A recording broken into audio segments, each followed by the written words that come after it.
మాధవిరెడ్డి గారు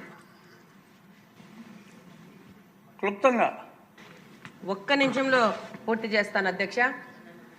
2014-19లో లక్ష్మీనగర్లో 992, అలాగనే చెలమారెడ్డిపల్లిలో 1440 ఇల్లులు టిడ్కో ఇల్లులు కేటాయించారు అధ్యక్ష.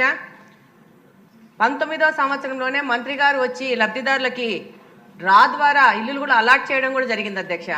కానీ పెండింగ్ పనులు ఏంటంటే రోడ్లు, మంచినీళ్లు, కరెంటు కనెక్షన్ ఇస్తే 2-3 నెలల్లో ఆ పనులు అయిపోతే వాళ్ళ లబ్ధిదారులకి వాళ్ళ ఇల్లులు ఇచ్చే పరిస్థితిలో కడపలో టిడ్కో ఇల్లులు ఉన్నాయి అధ్యక్ష. దానికోసం 19వ సంవత్సరంలోనే ఫేజ్ 1లో 12 కోట్లు, ఫేజ్ 2లో 12 కోట్లు ఇవ్వడం కూడా జరిగింది అధ్యక్ష. ఇప్పుడు 5 సంవత్సరాల నుంచి పనులు కాకపోవడము, ఇప్పుడు మనము ప్రభుత్వంలోకి వచ్చి కూడా 8 నెలలు అయిపోయింది. లబ్ధిదారులు 2 బెడ్రూమ్లు తీసుకున్న వాళ్ళు లోన్లు కడుతున్నారు, అటువైపు వాళ్ళు రెంటెడ్ హౌసెస్ లో ఉండి అక్కడ రెంట్లు కూడా కట్టుకుంటున్నారు అధ్యక్ష. 2 వైపులా వాళ్ళు బాధితులు అధ్యక్ష. కాబట్టి మంత్రి గారికి మీ ద్వారా మంత్రి గారి దృష్టికి తీసుకెళ్తున్నాను అధ్యక్ష.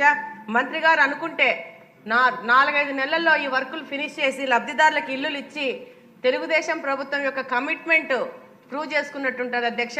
తప్పకుండా మంత్రి గారు దీని మీద సత్వరంగా చర్యలు తీసుకొని కడపలోని టిడ్కో ఇల్లు లబ్ధిదారులకి వెంటనే ఇల్లులు అందే విధంగా ప్రయత్నిస్తారని కోరుకుంటున్నాను అధ్యక్ష.